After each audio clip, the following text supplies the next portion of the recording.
Yeah.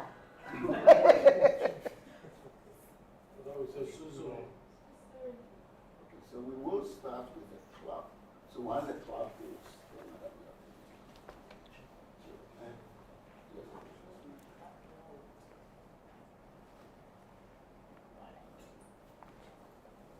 okay. You are done, right? Okay. So we start in 3, 2, 1.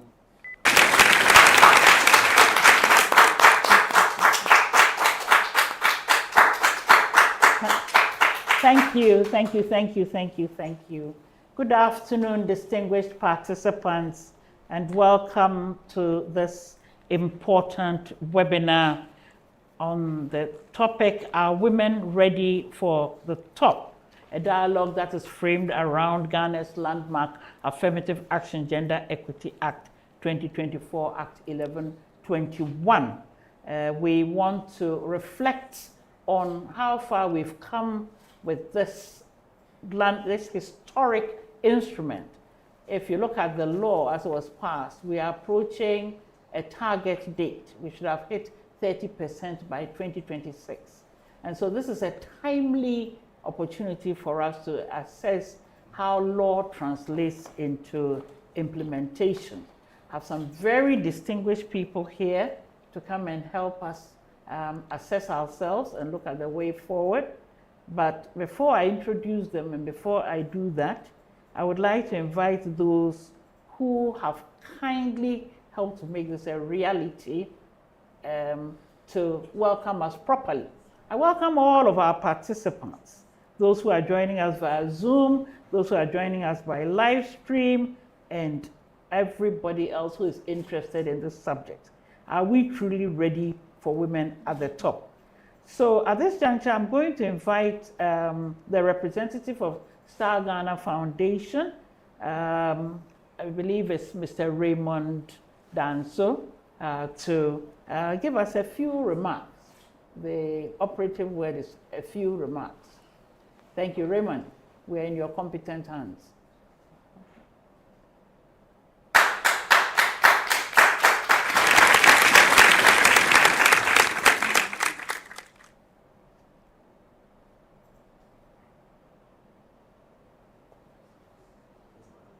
Raymond?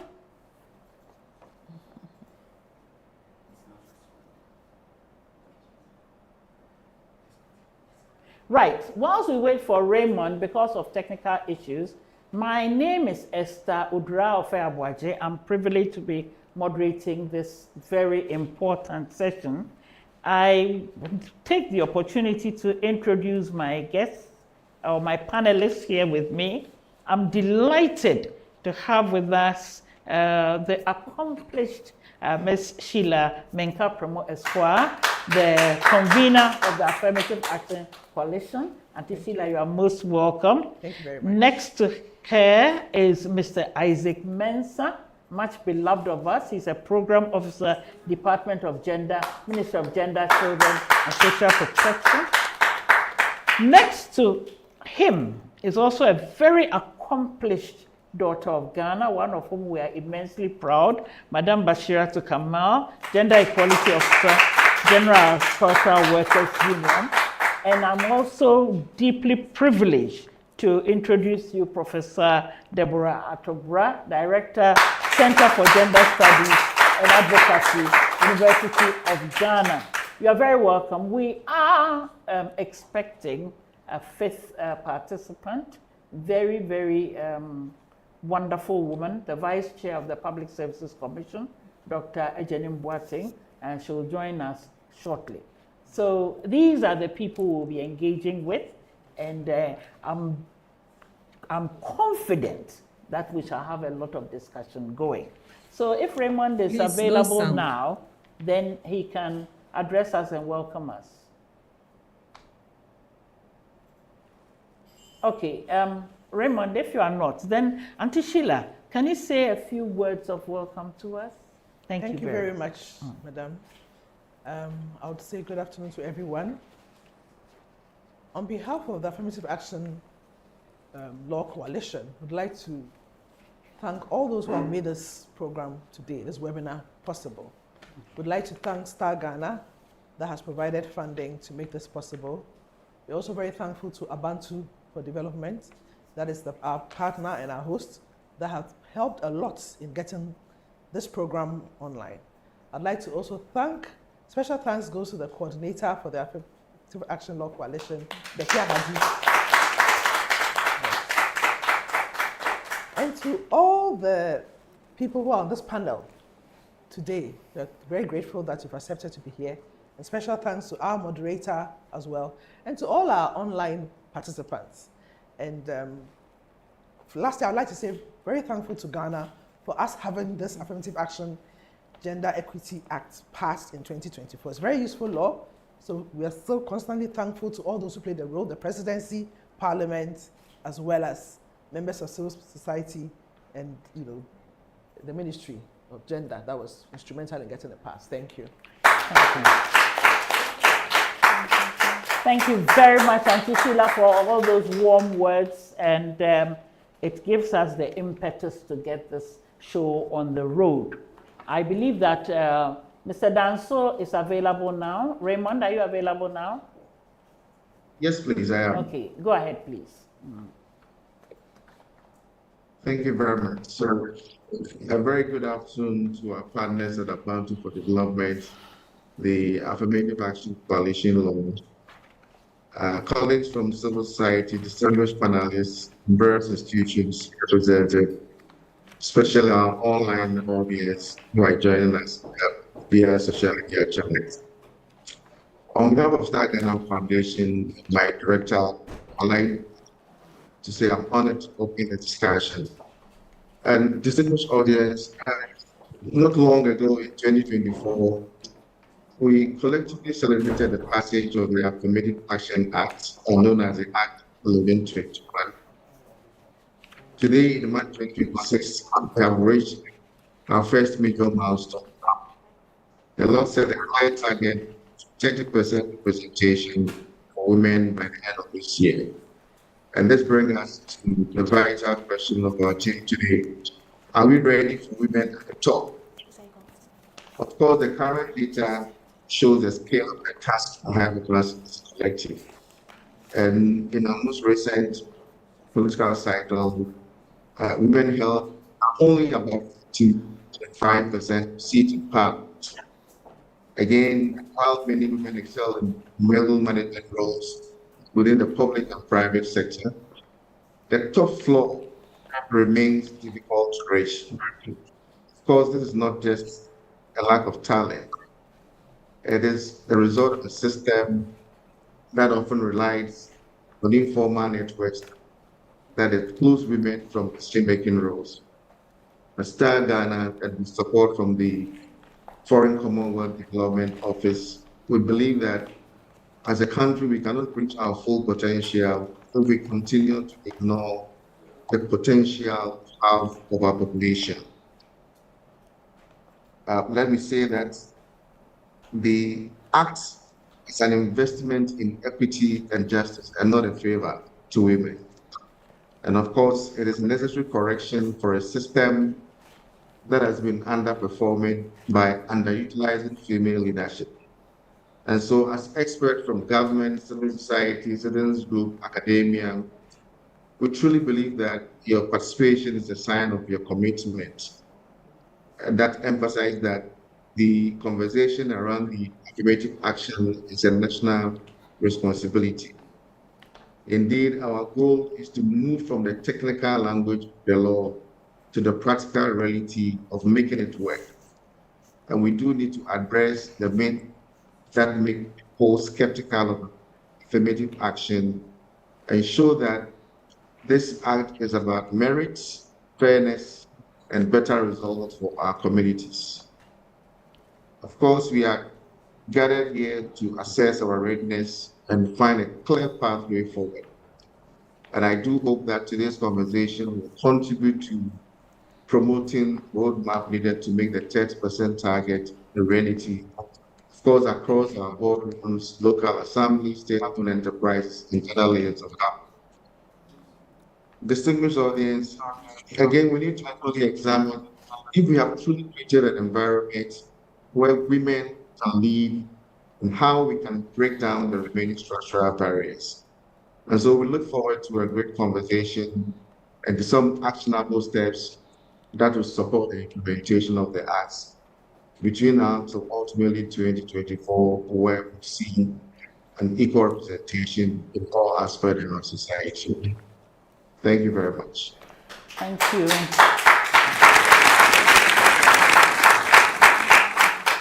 Thank you very much, Mr. Raymond Danso, Star Ghana Foundation, and through you, the Foreign and Commonwealth Development Office of the United Kingdom. I also want to reiterate your thanks, our gratitude to Abantu for Development, our host institution, the whole office of the Affirmative Action Coalition, both the convener and the coordinator, and everybody else who has come together to make this program possible. I promised that we had a very august visitor joining us. She is in the person of Dr. I. Stella Ejenim Wateng, Vice Chair of the Public Services Commission, extremely accomplished woman, and a role model on all counts. Madam, you're very welcome. Thank you very much. Ladies and gentlemen, I want to begin this discussion. I mean, Raymond said that the act was an investment in equity and justice and not a favor. And the law has been passed. Now, this is where the rubber hits the road. How is implementation rolling out? It's a historic step when we pass it in pursuit of gender equality. Indeed, it had been a process in the making for more than 2 decades. And the idea was to mandate fair representation of women leadership, governance, and decision-making across both the public and private sectors, so that through it, we can begin to dismantle systemic barriers that ensure that women are not only present, but also empowered to lead at the highest levels. So as we said earlier on, in the law, by 2026, we're looking at a 30% representation. And we want to frame this discussion around the issue, are women ready for the top? So that are women ready for the uptake of these opportunities? But as I said earlier on, are the systems and processes ready to facilitate this movement? Now, before I invite my participants or my panelists to talk, some of the key highlights are that it was passed in Parliament by July 2024, assented by the President on the 11th of September 2024. As I said, it applies to all public and private institutions, mandating gender balance in appointments, promotions, and decision-making positions. And the idea is that the Ministry of Gender, Children and Social Protection through the Department of Gender is tasked with enforcing the provisions of this law. Why it is necessary for today's discussion is that the Act seeks to break barriers because it challenges entrenched gender imbalances in politics, public service, trade unions, academia, and even civil society. It also seeks to empower women by creating opportunities for women to ascend to the top, not as exceptions, but as a norm. And it's also about a shared responsibility. All entities are supposed to work together to achieve the desired end. So as we deliberate, we consider this law as a call to action. And I'm hoping that our panel, our competent panel, is uniquely positioned to explore how we translate this to action. So I'm going to give all my panelists a minute or two to do a bit of assessment of where they think we are at with the implementation of this law. Where are we at? And what have we done? And what needs to be done? What are the impressions of where we are at right now? Just a minute or so each, then I can ask you targeted questions. Auntie Sheila, where do you think we are at? Thank you very much. I think a lot has been put in place to ensure implementation. One of the key bodies that was supposed to, the law, according to the law, the key body that is responsible for helping the ministry with implementation is the Gender Equity Committee. And this was set up in July 2025, and they've started working and putting structures in place. So for me, that is one key achievement. You said only one for now. 1 minute, so 1 minute. you So can then you the can other one is ask also more. getting the legislative. I know I'm taking words out of other people's mouths, but the other key thing is to get the legislative instruments that is supposed to go together with the law. Yes. Section 29 indicates that there has to be an affirmative, the legislative instrument, which will enable some parts of the law to work better. The ministry is also working on that. I understand that they've almost finished and it's almost ready for Parliament. So for me, these are two key things which, once they are in place, then the rest will be running. So I think that we've gone very far. Right, thank you. Isaac, do you want to add a bit? I know Auntie Sheila has spoken for you, but you are on the ground. Yes, please, yes. Okay, so just to add to what Auntie Sheila said, now we have the secretariat that is supposed to support the work of the Gender Equity Committee in place at the ministry. When you visit our office complex, that office is currently operational, Right. so you can come. And then I also take this opportunity to commend civil society organization for the way they have adopted the act and organized sensitization across the country. As a ministry, she has mentioned some of the things that we have done, the LI, the committee, and there are subcommittees, and she's also a member of the committee. To add to that. Right, great. This is heartwarming to hear. Bashiratu, where are you in all of this? What do you think? How have we done? What's the status from where you sit? I think it is important to acknowledge the fact that accessibility to information is key. So the act being accessible, I think through the work of the coalition is also commendable. There are people who knew that an act was going to be passed into law, and it was done. But as to the content of it, they didn't know the details about it. And people also were aware of some of the contentions that were around the passage of the bill itself. So it gives validated information, let me say that, to the public.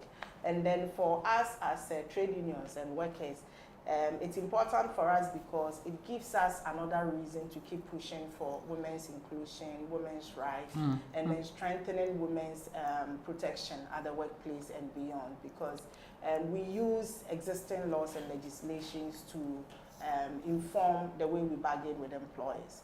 So with the information around it, it helps make our work also easier. So companies are also started to put systems in place at the workplaces and structures to enable them also meet the target that they have. And as trade unions, unfortunately for us, our congresses and conferences were done before the passage. So we have up to the next quadrennial, which is in 2028, to ensure that we are able to meet the targets that is set for unions. Right, indeed. Right. So, Prof. Debbie, can I call you Prof. Debbie? Please. Yes, please. So, Prof. Debbie, I mean, from your perspective and from, from academia, and even in terms of some of the things that my previous panelists have said, what are some of your observations? Thank you very much. So to add to that, I know we usually talk about the political will. I would not too much dwell on the political will, but I'd like to talk about the social will. And just as the previous speaker said, the sensitization for me seemed to be quite low, and we know that is the sensitization, the knowledge sharing that would also garner the social will, because the law has to be implemented by people, and people have to be willing and to avail themselves to implementation. So I think that we are very low on the social dimensions, publicity around it, knowledge sharing, sensitization, and getting people to willingly, desire to see to the implementation of the bill. Right. Sorry, the law. Thank you. Right. So, Dr. Ejanim Boateng, again, from your perspective, from this overall superintending organization of public services. What's your first take on this? Right, thank you very much. So for starters, I would say that in terms of advocacy, before and even now, well, before was much louder. Now it is as if we have what we asked for. And therefore, I mean, I think that in terms of communication, sensitization, we need to even double our effort. Right. Then I look at awareness creation. I would say that it's ongoing because from the public sector point of view, you see a lot of training on diversity, equity, inclusion, but I still see that as a kind of awareness journey as to whether the systemic, influences and barriers have been directly removed. It's something that we need to talk more about. Maybe there have been some signs, and from PSC, I mean, we have taken some bold steps, which I may talk about, later.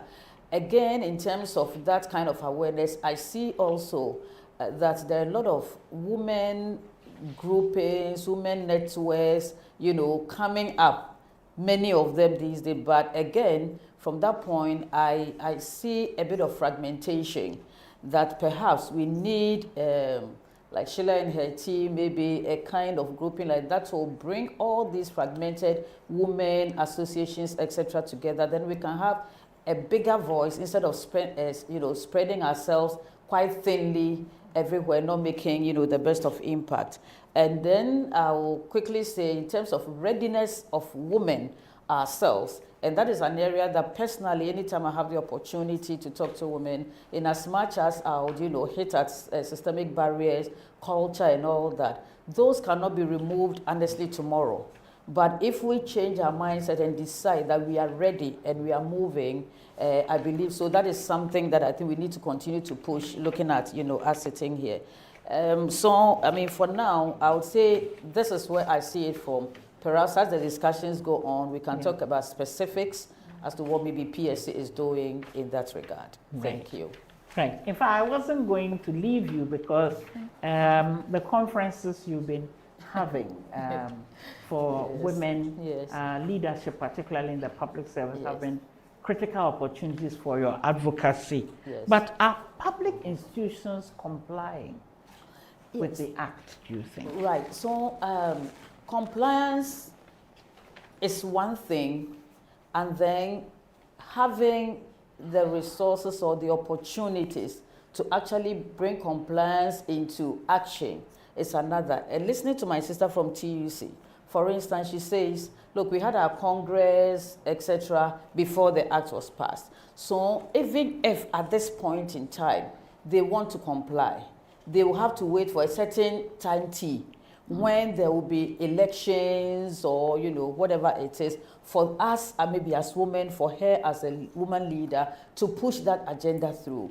And so I think that there is the goodwill to comply, but for as long as there are reasons of excuses, the usual or the natural thing is for people who do not feel comfortable about this to tilt towards the excuses. Right. And that is where I would always want to say that if as women we come up so strongly, I mean, not in terms of, aggression, but to really communicate and sensitize women, we will be able to keep an eye on the ball and make sure that if compliance, there's no reason for non-compliance, you have no reason not to comply. Right. Thank you very much. Right. So, Bashirato, I think I want to come back to you and ask you what the reality for women is in the workplace. What are some of the realities that in the implementation of this law we should look out for? And let me add to the question, because you work in the agri sector, where there are a lot of informal and private entities, outside the public service structure, which, has the machinery to push something. What are the realities? What should we be looking to tackle to make this work well? I think that generally some of the issues that are applicable to the agri sector will also find its way to some of the other sectors because it's the what they do that is different, but other things in relation to workers' rights are the same things. But I would like to say that one of the challenges, the toughest challenge that we have now, I think we posed the question, are women ready? Yes, women are ready, but what are the inhibitions? Now, the labor market itself has changed. And for trade unions, for instance, we don't manufacture members. So when we go to a workplace to organize, it is the workers who are available that become our members. So if we go to a workplace and there are, let's say, 200 workers, but out of the 200, you only have 2 women. It means that we would have 200 members, 2 women. And even for those women, it also depends on the type of jobs that they are doing. So if they are secretaries or personal assistants, or they are doing a type of job that does not allow them to join the union, it means you only have men as members. So it becomes quite challenging for us. But in terms of the other private enterprises, the foremost challenge we are having now in the country is the issue about outsourcing, contracting, and all of that. So yes, you may have a company with 5,000 workers, but out of the 5,000, you only have about 500 as permanent workers. And this is not peculiar to the agri sector. So if it happens like that, you do not even have workers who have job security to start with, to even start asking for things for them. And when it happens, for most of them, what is applicable to them is just the Labor Act and other national laws that are there. But they may not even be able to join a trade union, which will also ensure that certain laws and certain provisions are adhered to. And sometimes you go over what we have. But the window of opportunity here is that the certification bodies who certify some of these companies and their products to be able to leave the shores of Ghana into certain markets, they also have certain conditions that if companies do not meet those conditions, they will mark them for non-compliance. So when you fail that, it means that maybe your products may not be able to end up on an EU market. Right. So that is an opportunity that we could use, the certification bodies. In their audit processes, what are some of the clauses that we can put there for companies or private entities to check, to qualify as being compliant? If we are able to do some of these things, it will not just be the government of Ghana ensuring that we are able to achieve our goal, but also the responsibility of certification bodies, because it is part of the rules that we have. Then the other issue, I think if we are unable to broadly deal with the issue about outsourcing and contracting, it will be very difficult, to be fair, in the private sector and even for trade unions to meet the target, because if you do not have a job, you can't even start setting conversations. And if people keep having 6-month contracts, 1 year renewable, fixed term, 2 years and all of that, it becomes difficult for you to even engage them over a period of time to track progress. Yes. Right. Thank you very much, Bashir. I mean, this is very exciting. I mean, because how you navigate some of these loopholes is important to identify the windows of opportunity. So, Isaac, there are people who were ecstatic at the passage of this law, and they claim the ministry has moved incredibly slowly. Incredibly slowly. What would you say to people like that? Okay, so for starters, it is good to acknowledge that the Act belongs to all of us. And with the passage of the Act, what we expect is every stakeholder, every institution takes up the Act to work with. As a ministry, based on our mandate, we need to provide the right environment. And based on the things that we mentioned, it is something that we are working on. Very soon, the airline will be in place, and some of the issues that have been raised here will be addressed, especially when it comes to even the numbers, the data, because it is important, and the Act requires that institutions report annually on their staff enrollment, even the level of managers, and then even a baseline data so that we can actually track. So as a ministry, we are laying down the environment, we are preparing the grounds. We are almost done, with the exception of the airline. Aside that, everything is in place for implementation. And we don't need to wait on the ministry before, as civil society organization or as private sectors, we take up the Act. The moment the Act is there, there are provisions that can be implemented at our various individual levels as we wait for the right atmosphere. Especially during the IWD, we also launched the revised national gender policy, which also sets the tone. So for us, all the things that we need to make sure this Act is implemented, we are doing that at our level. Right. So that we do have all of these instruments in line, including the revised national gender policy. We are poised to go. We are ready to move with all of these things. Prof. Debbie, he used the magic word data.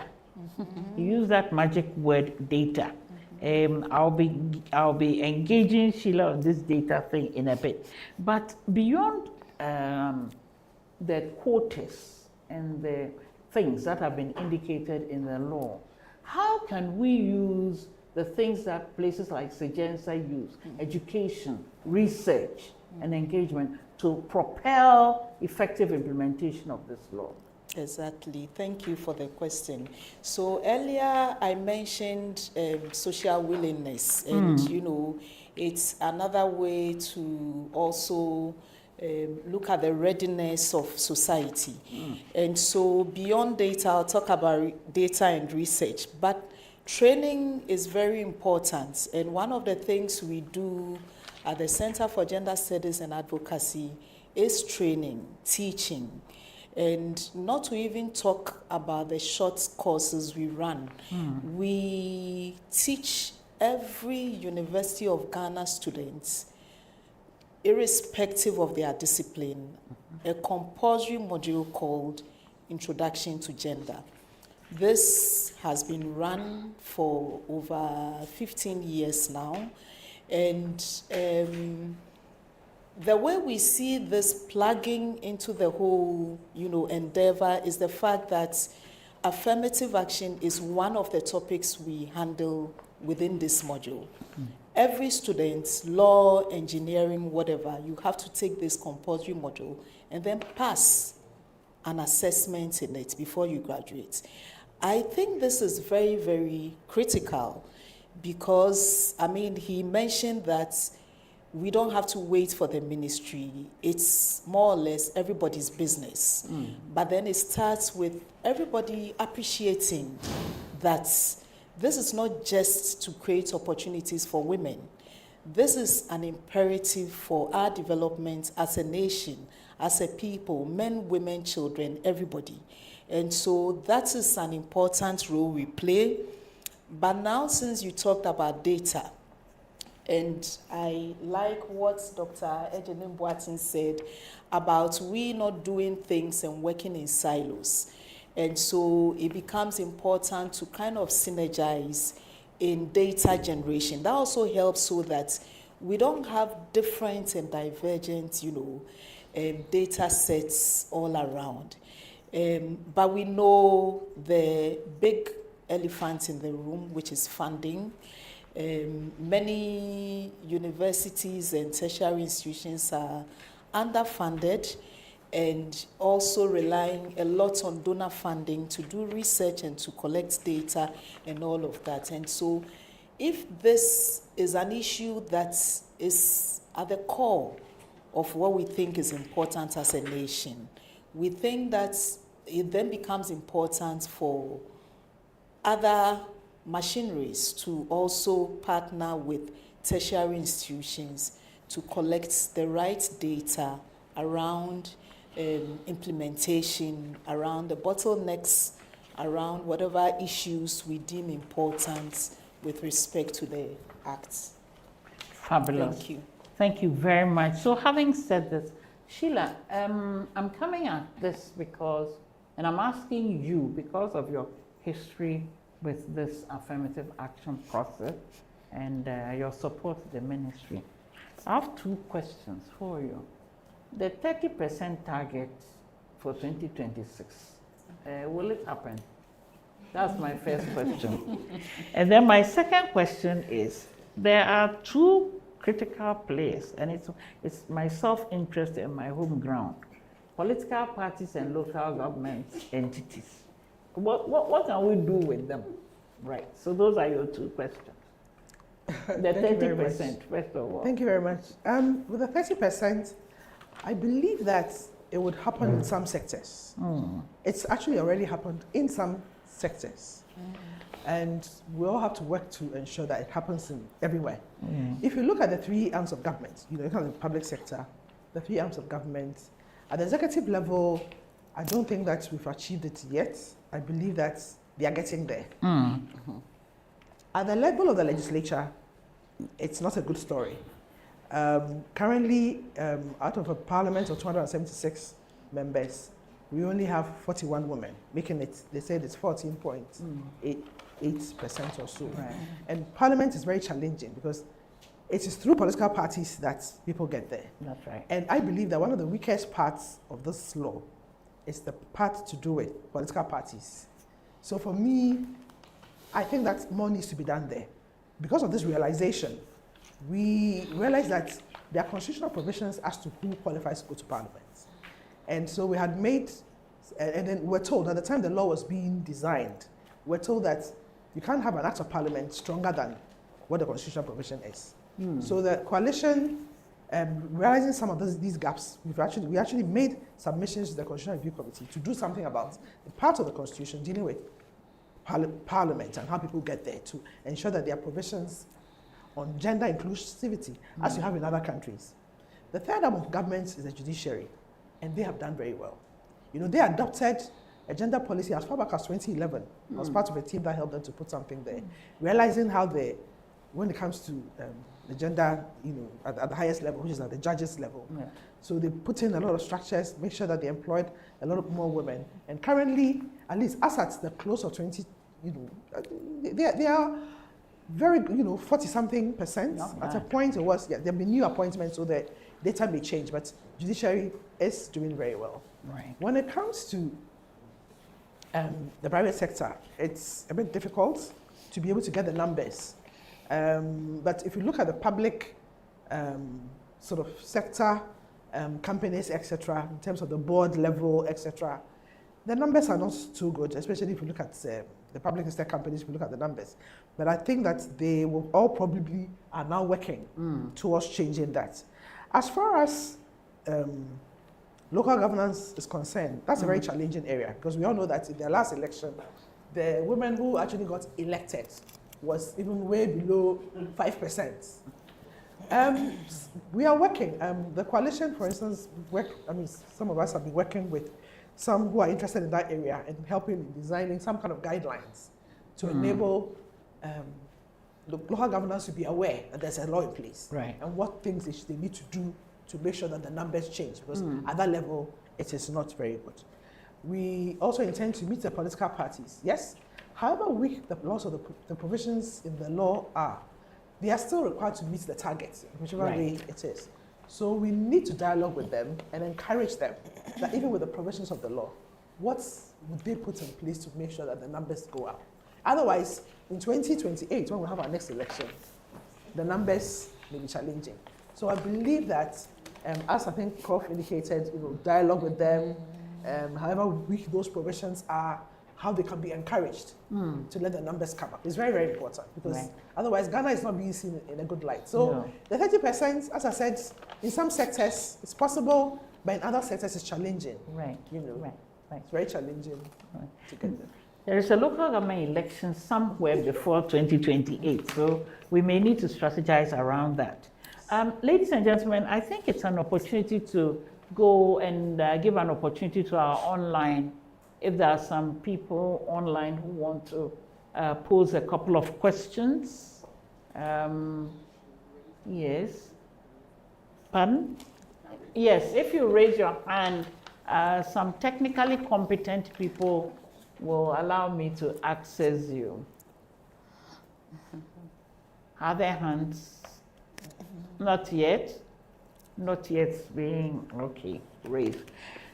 And then maybe I can continue asking a couple of questions, and then we'll see. I'm not sure how much time I have left on this, but I do know, Dr. Ejenim Boateng, that the Public Services Commission has poised itself to promote this agenda and has done quite a bit of, in fact, had some preparatory work. If you look at your manuals and handbooks about critical questions like sexual harassment and so on and so forth.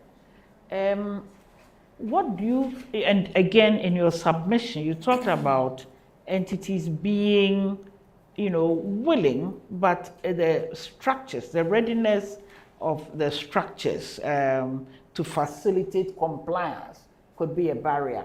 And then also the issue of fragmented efforts by support groups and so on. How can we leverage what we have to dismantle some of these constraints?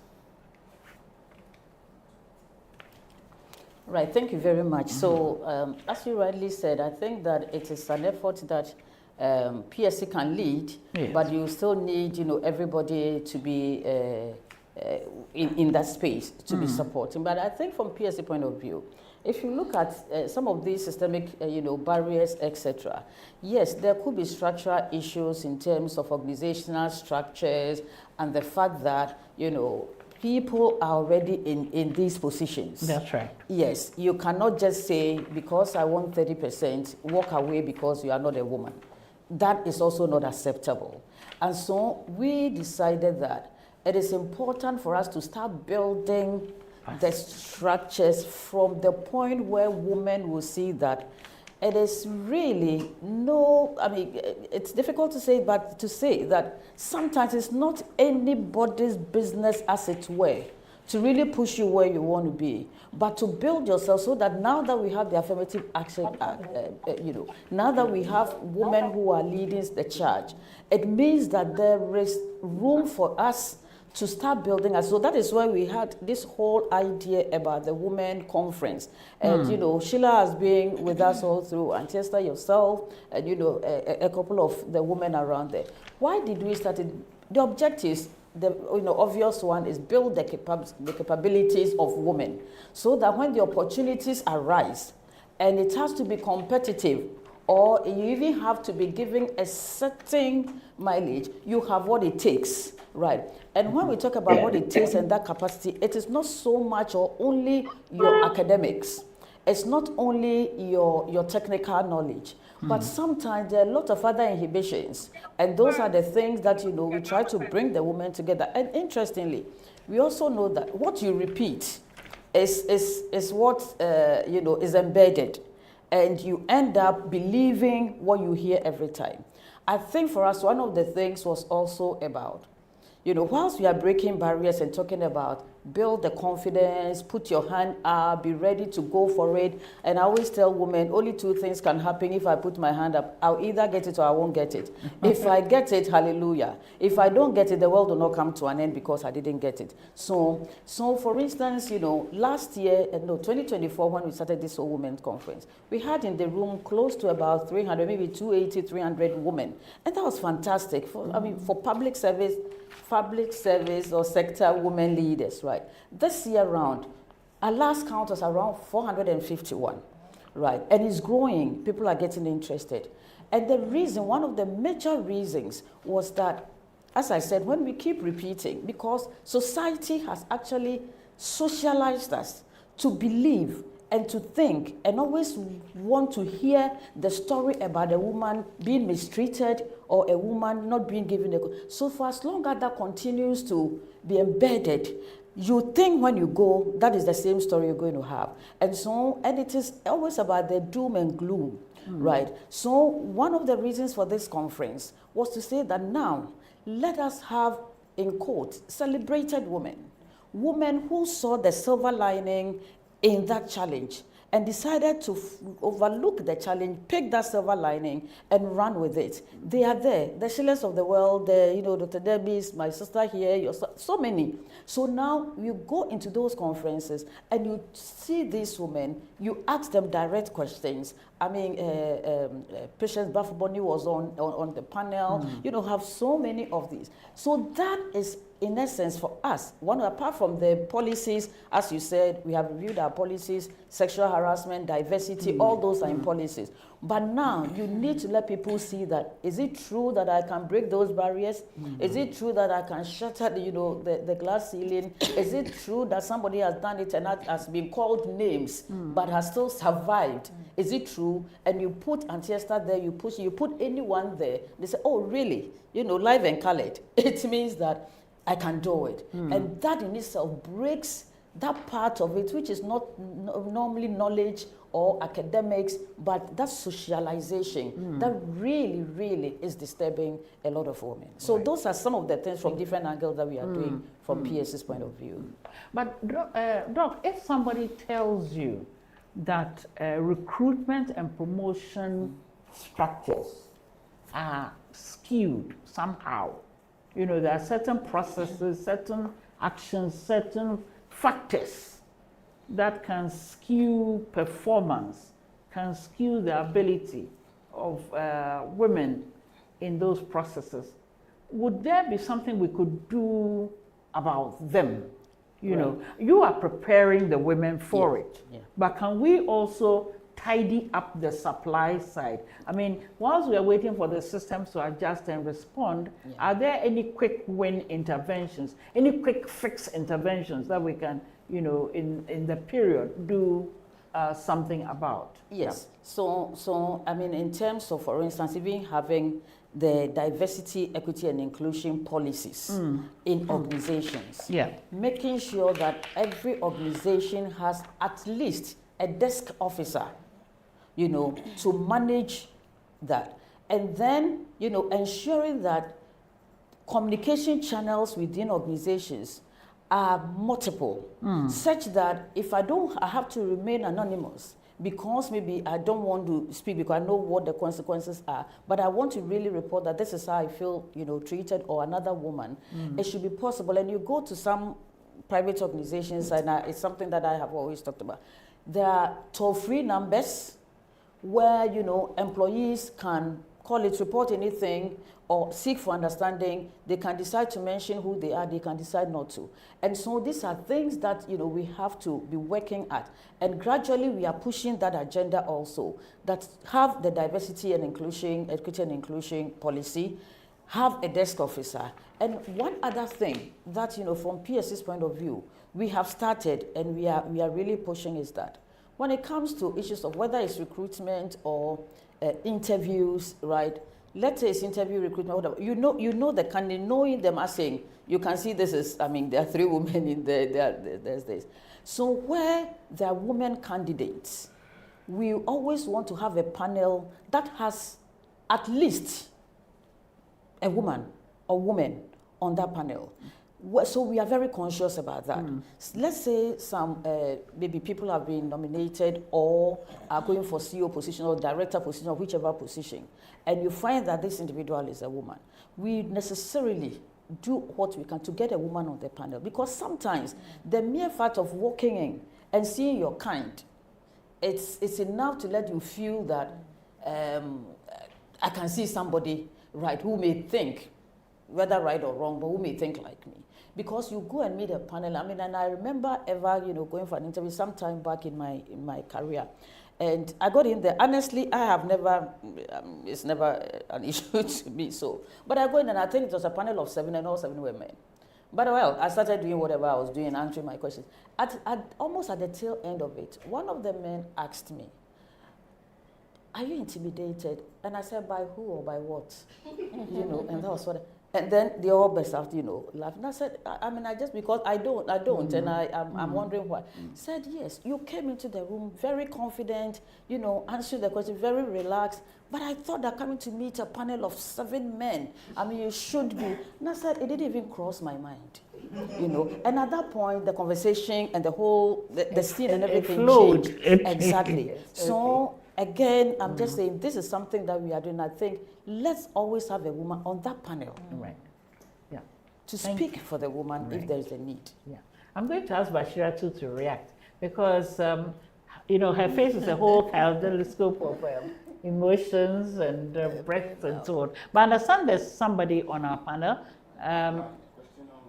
A question online. Okay, right. There is this, but between Bashira and Prof. Debbie, stand well. You are coming to respond, react to this.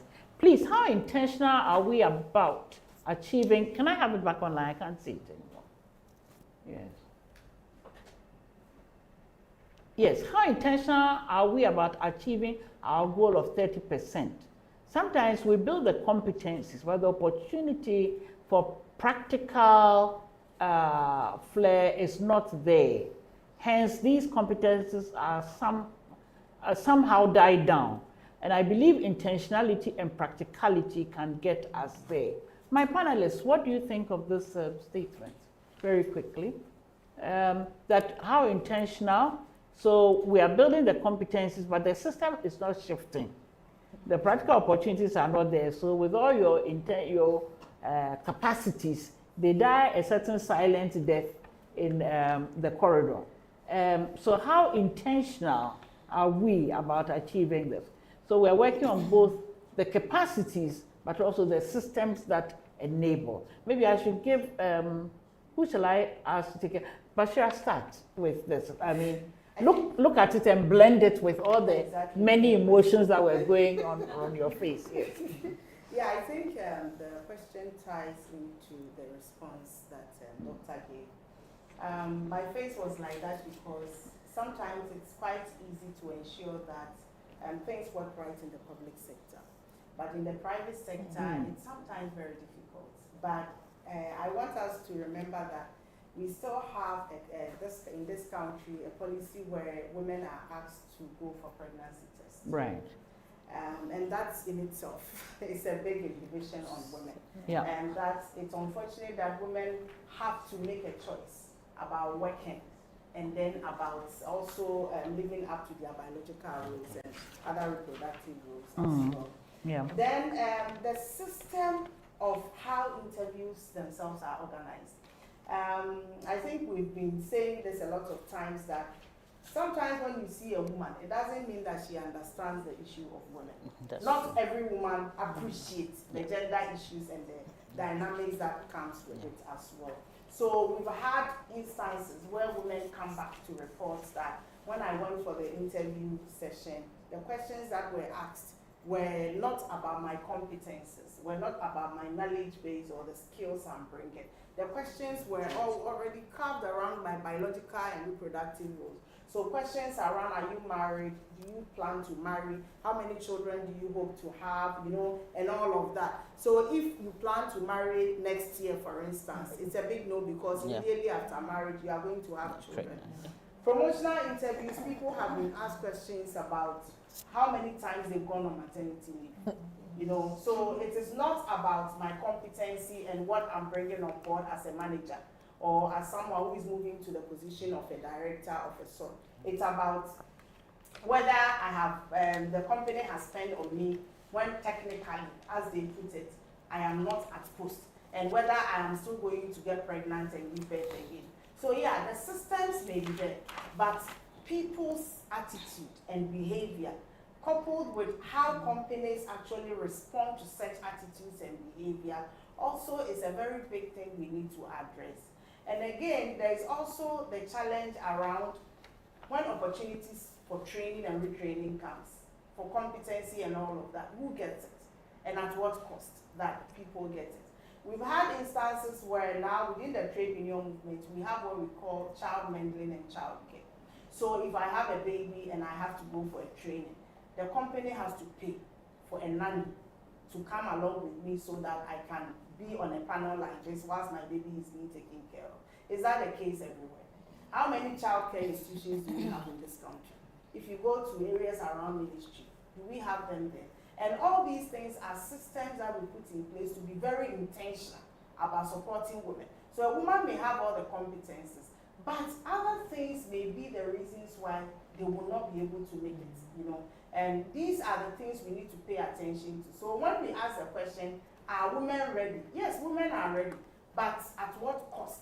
At what sacrifice? At what questions? At what action of society, you know, does that readiness come with? And how do we address that for the women as well? Right, thank you. Prof. Debbie, yes, please. Yes, so thank you. To add to that, I think the framers of the law were very proactive in bringing in the, you know, tax waivers for corporate institutions, and that's where I connect with what Bashiratu just said, that in the public sector it's pretty easy. I mean, in the universities it's also quite simple and straightforward, but in the private sector where profits is the goal, everything is about maximizing profits, and then the considerations for, you know, gender equity then becomes, you know, something that has to be bargained.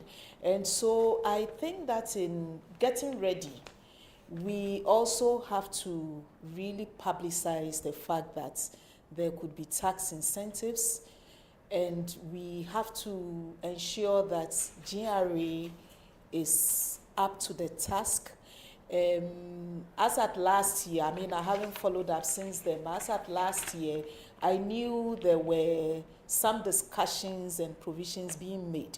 But when it comes to implementation, and again, GRA may have its own set of issues, but it has to be possible for private sectors, private organizations which comply, to be able to claim the tax waiver, and then this would also be an enabler for implementation within that sector. And come to think of it, there are about 90% of our population in the private sector. It's just, you know, a little, it's not even up to 10% which is in the public sector. So a lot of work has to be done in that space. All right, thank you. I only have about 5 minutes more, about 10 minutes more. Do I have somebody online? Yes, please, can I have it? And then I can begin to pour all of this together. Regina? Yes, good afternoon, Auntie Esther, and thank you to you and the panelists for such a discussion. Thank you. I have two questions. The first is Auntie Sheila. Auntie Sheila, I'm glad that you mentioned political parties and their role in the Affirmative Action Gender Equity Act. I do know that in the Act, per the 7th schedule, political parties are expected to submit compliance reports yearly. As a member of the Gender Equity Committee, do you know if political parties are submitting these compliance reports, or is that being hampered by the absence of a legislative instrument? That's my question to you, Auntie Sheila. The second question is really to all the panelists. Okay. When the law was passed in 2024, we gave ourselves 10 years to parity, 2024 to 2034. We spent nearly 2 years tilling the ground, watering the soil. And at this pace, honestly, do you think that we can reach parity by 2034? Honest responses, really. Right. So, can we reach parity? Regina, why do you do this? I was leading them gently down that road, and you have taken the wind out of my sails. Right. So, Auntie Sheila, there's a direct question to you that about compliance and political parties, and then we will. Yes. Should I harvest the other question so that we take it all together? Yeah. Raymond Star Ghana. You have a question or a comment very quickly? Raymond. Yes, thank you. Yes, thank you very much. So it's really general to perhaps all the panelists. And it's about it's around youth intersectionality, and then, you know, how they are placed within this whole Affirmative Action Act in terms of so how are we, addressing the barriers that young people, especially the youth that are female, face, and how do we position them? There are challenges like lack of political capital, financial constraint, age-based discrimination, and all of that. So I'd like to know your thoughts on how, as part of the conversation, we are also positioning young, women or females, to also take up, relevant roles. Thank you. Over. Thank you very much. So that Raymond is also throwing in the fact that how are we addressing peculiar barriers that young people, young females in particular, could face. So, Auntie Sheila, answer your peculiar one. Okay. And then I will invite each person, each of my panelists, to think very hard as to whether in 10 years we shall reach parity from their perspective, and how can we address the barriers that young people face. Okay. Okay, so Regina wanted to know whether political parties are submitting their compliance reports. As you heard from the beginning, the Gender Equity Committee was set up eventually in July 2025. As soon as the law came in, there was election, there was a changeover, then we had a minister by March, April. Yes, the committee is in place. But the LI is very important because one of the things that the law says is that if someone submits their reports and they have complied, they're supposed to be issued with a compliance certificate. The LI is designing that. That is one of the forms that are at the back of the LI. It's not in place yet. The secretariat was also set up just this year because we needed a place where they would receive the reports. There were people who had indicated that they had submitted some reports, etc., but wasn't really sure. But now that there's an office where you can take it to, there's a website which is going to be developed where you can also submit, etc. So what I'll say is that people are preparing their compliance reports. And now that the secretariat has been set up, information will go out to request various organizations, both public and private, to start submitting to an office which has been designated. And then we will start analyzing those reports. So it is, the structures have just been almost completed to enable this to be done. Right. So this is giving people enough time to get their reports ready. So when we demand them, they should be coming in. Right. Yes, so now move to the next part of it, that the way you sit, feely. 2034, will we get to where we want to be? I believe that if we put a lot more systems in place, the way the law is designed, it says that you should come up with policies and programs that would enable the targets set in the law to be achieved. Yeah. So I believe that to quite a large extent, if we insist on this, you heard of Public Services Commission, they are putting structures in place. I believe that other sectors are doing so. Private sector is challenging, but we are hoping TUC and others would all help in pushing them to meet their desires. And then we even, so I believe that it is possible. And then as far as Parliament is concerned, because a lot of people look at a country's gender equality system through the eye of how gender-friendly their Parliament is. I believe that if the Constitutional Review Committee would ensure that the various clauses that we indicated in the Constitution should be reviewed, and make gender inclusivity one of the key provisions when it comes to how you get people into Parliament. If it is done, then I believe that we'll get there. Definitely, the numbers will change. Great. So Isaac, you are in the ministry, and you go, and you come, and you go, and you come, and you go, and you come. 2034, will we be where we want to be? And what provisions do we need to make for young women to have their issues addressed and their obstacles to advancing through the system be undertaken? Okay, so as I indicated in my earlier submission, the act is for all of us. As a ministry, we are providing the framework, the structures, and we are actually leading by example. Some of the things that Doctor spoke about creating the suitable environment for everybody to thrive. As a ministry, we are leading that way, and with the gender policy, we are expecting all stakeholders to take up provisions. But we don't know what's in the gender policy. Yes. So You hid there in the ministry and launched it last week. yeah, And I resent the fact that I was not invited. Go ahead. okay, so copies of it will be available on the website for everybody to download.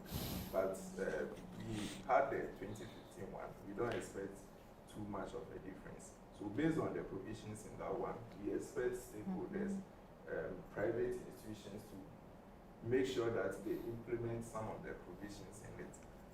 It could be sexual harassment policies that various stakeholders will implement within their institution in line with the national guideline that we are giving.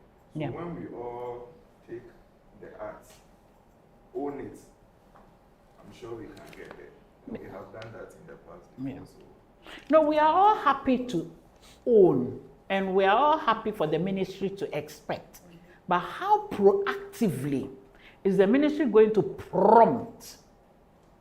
So How proactively is the ministry going to prompt, and provide an enabling environment within which the gender, you see, the gender committee oversees, you see what I'm saying, and it oversees, it assesses, it directs. But you see, the ministry should enable so that the kind of collaboration you have with the Ministry of Youth and whatever, those kinds of players, what you are going to get your gender desk officers to be doing.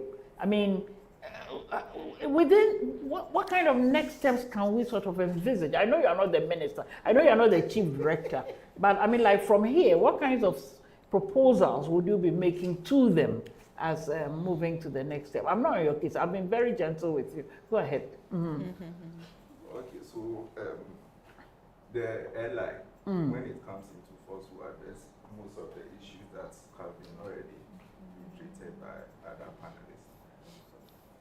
There should be clear evidence of making conscious effort to meet the targets as set out by the Act in recruitment, in promotions, and these are all indicated in the Act. And with the coming into force of the airline, there will be a proper mechanism to track and reporting, so that based on that, it can inform policy and then the next decisions. Right. I won't believe you any further.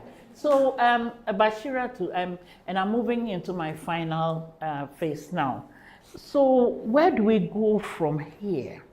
I mean, what can we do proactively to facilitate the implementation of, or the operationalization of the law? In addition to that, how do we make the ground softer? How do we make the earth softer to facilitate the implementation of the ground? What are your two quick recommendations of how we go from here, or where we go from here? I think one of the recommendations were earlier on stated by Doc and then Prof about coordination, the efforts of civil society and trade unions.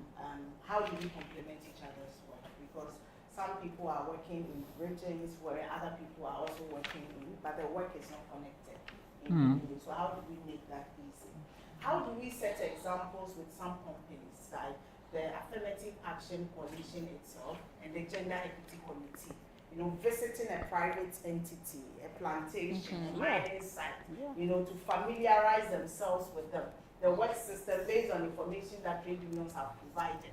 To let them understand that this act is there and these are the opportunities that are in the act. Some of these companies in the sectors also have their own associations. So like Oil Palm Development Association of Ghana is a group we can easily engage, to also amplify the good things that are in the act to them. Then there's also an issue about, the biggest issue is the issue around gender-based violence and harassment. Anything that does not allow us to fully realize the potential in the act is something we have to fix before we even start talking about whether we'll get it or not. So what protections are there, for workers, especially young workers, threat of reprisal, if I go to report, what happens to me? And this is also tied into the availability of those laws that allows people to be protected. Currently, we don't have any national legislation or law that specifically talks about gender-based violence and harassment in the workplace. Yeah. Because the workplace is structured differently from the domestic place. Even though that domestic setting is also a workplace. But mostly, it is structured differently because workplaces differ for workers. So how do we respond to the need? And Ghana is here to ratify that convention that allows for that space for us to be able to hold employers accountable to certain indicators, that this is supposed to be done, it has not been done. And I would say that, to be fair, I think some employers are doing very well, especially the multinational private entities.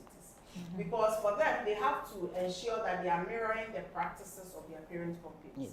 So a lot of the multinational companies have gender policies, for instance. A lot of them would have sexual harassment policies. And what trade unions have done, working together with them, is to ensure that you can't have a policy without a structure, that ensures that that policy works. So there are gender committees on some of the websites, that are seeing to issues around discrimination, issues related to sexual harassment, report, education, and others. So that is also another window of opportunity for the Gender Equity Committee and the coalition to tap into to ensure that they use it. Then the other issue has to do, we just spoke about women's biological and reproductive days. Maternity leave is still standing around 12 weeks. But we know women go through different challenges, like people have premature birth, what happens to them? People have the law talks about 2 or more, 2 weeks, 2 extra weeks, and then the power that rests with a physician to say that you delivered on this day, so your maternity leave starts here and ends here. It's something we have to talk about. And the law also in itself also says that the 12 weeks maternity leave is divided into 2. So 6 weeks before, 6 weeks after, which is problematic for us because women are not a homogeneous group.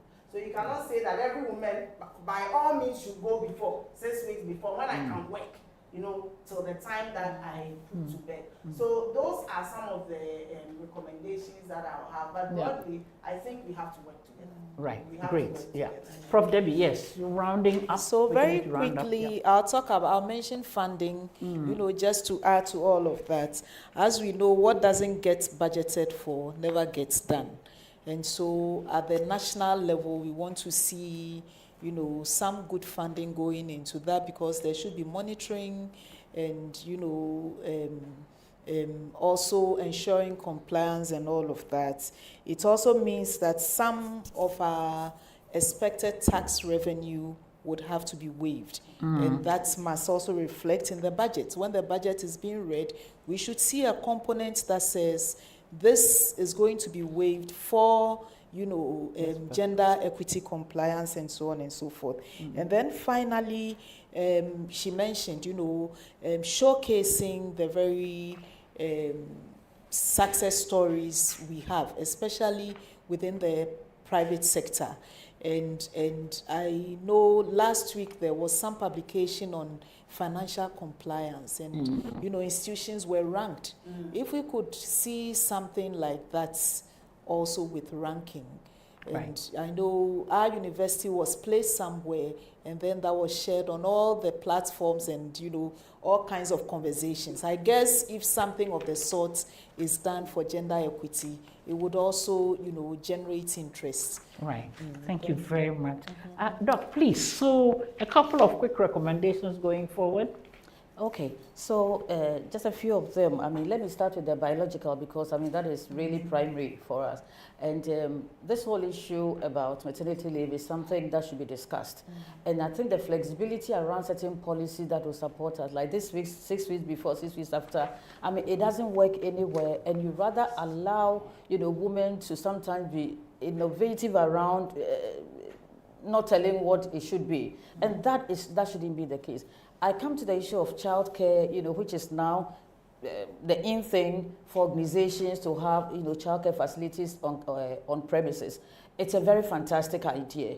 But I always even go beyond that to say that seriously, is it just at the center where everybody can see that the head office, so if I'm not there, what are you telling me as a woman? Besides that, maybe I live 2 hours away, you know, from the workplace. And it takes me 2 hours to get there. And you have the facility, which I appreciate, right on at the office, right? At what time should I wake up that little child and take care of that little child, give him food or whatever, and put him or her in that car, even if I'm driving, you know, to do a 2-hour journey with me that early and do a 2-hour journey back? Should organizations not be thinking about trying to do due diligence and find retainer, very good, you know, up to the certain, the level that you want, kind of daycares that you can say that we have partnered with them. And so if I live 2 hours away and there is one that my organization has partnered with, and for that matter, all due diligence taken, and I can know that, you know, my child will be whatever, is it okay for me to go leave that child there and still feel comfortable to do my 2-hour journey? I mean, those are flexible policies that you need to be looking at. And then I come very quickly to the pace, as somebody asked, right? I think, as Sheila said, when we have a concerted effort, we should be able to do this. It's not going to come very easy. We may not necessarily even get to the exact target, but for as long as we are making, good progress towards that, because I think that the issue of monitoring is important. It's not just about having the law. It's about monitoring, and we need, if the Gender Equity Committee or, you know, some other will be from the ministry or from whichever, you know, key support group, will do some monitoring, because monitoring, what doesn't get, you know, measured, it's never fixed. And apart from the evaluation, when I monitor, what evaluation, who is looking at the report, what are the rewards and sanctions, you know, because without the carrot and the stick, you don't get a disciplined person. I mean, it can't always be reward. Neither should it be sanction. But when we have the two, you know, coming together based on some data, not because I know that this company is not doing that, but I haven't actually gone there to monitor or evaluate. Besides that, I will talk about, you know, this issue of, Prof said, tax holidays, etc. Very brilliant idea. But I think I look beyond it to even say that let's find a way, maybe sensitization, maybe this, the sanctions, the compliance, etc., to the point where it becomes a conscious effort that we make, a culture. Because when you have to comply with a law, I don't have to incentivize you to comply with a law as much as I think, right? So that, you know, we are able to get people to know that women have what it takes. We have the talent. We are looking for skill. What you are looking for is a skill, a talent. That talent can be in somebody called a man. It can be in somebody called a woman. So look for that skill, right? And perhaps finally, I would want to say that let's know that, you know, just looking at it even from the numbers point of view, to say, okay, in 2034, parity, is that exactly what people know we are looking for in terms of statistics? In terms of numbers, then you get organizations who say we are complying. Oh, okay, we have 40% women, but they are all at the bottom there. None of them is sitting at the decision-making table to make sure that the decisions at the table is reflecting, you know, the whole conversation. And so, whilst we do the monitoring or the policies, etc., I would always, you know, advocate for the fact that don't let us just look at numbers. That I've done 30%, I've done 50%. But out of that number, how many of them are sitting at the right places, as it were, to influence? Because at the end of the day, the sustainability of this whole act, everything, it's about influencing to make sure that at a certain point in that time, when we are not sitting here, it's a culture. Like she mentioned, multinational. I've worked in multinational, and I know how it works. I mean, to the point that you, as an HR director, your target, your KPI, your measurement, your bonus, everything. One key pillar is diversity, equity, and inclusion. And you are very clear that I must do a +2 this year. I must do a +4. So you go out. I mean, you go out actually seeking for women who are talented, who can come and fit into roles. And you know, those kind of things. So if we have the league, and we know the same people will leave there and come to other places, why is it not happening? There's no monitoring, there are no rewards and sanctions, there's no evaluation. And when we have these and we don't concentrate only on statistics to say I have 10 women, out of 15 I have 10. But where are the 10 women sitting? They are the people down there. Those are my issues, and I think that we can all talk about this maybe even after this session. That's amazing. So, but my time is fast spent.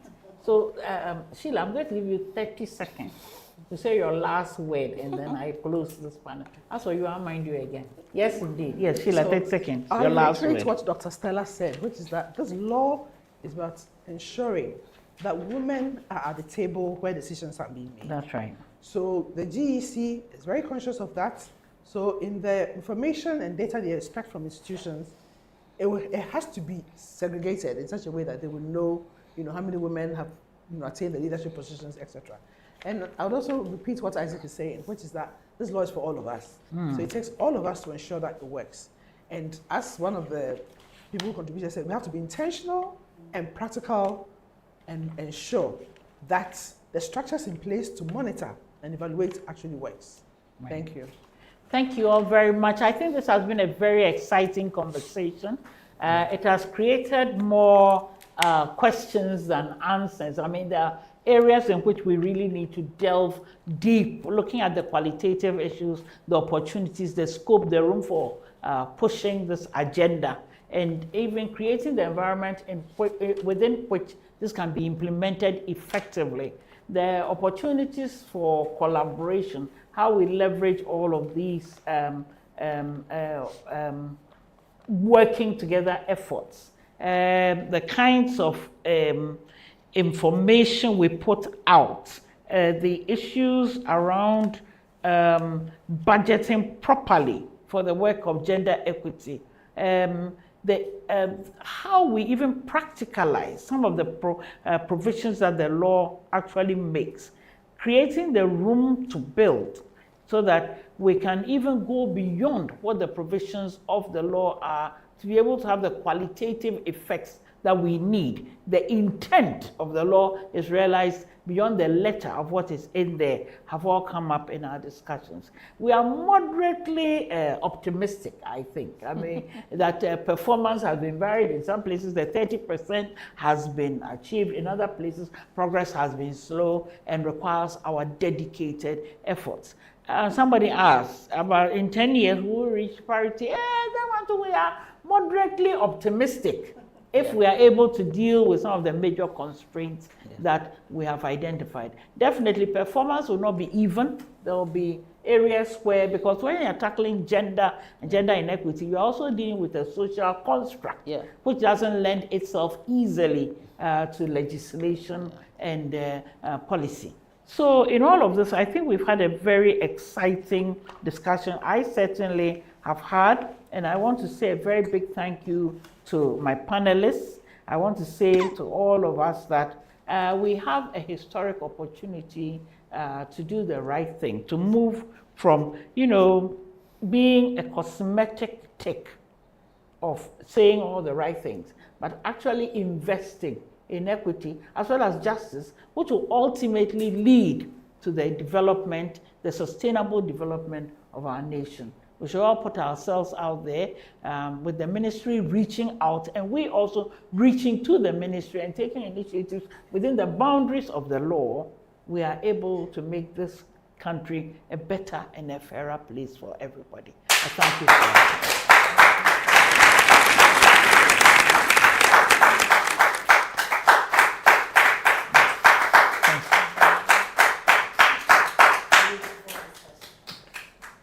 I think I should have thanked my panelists. I mentioned them one by one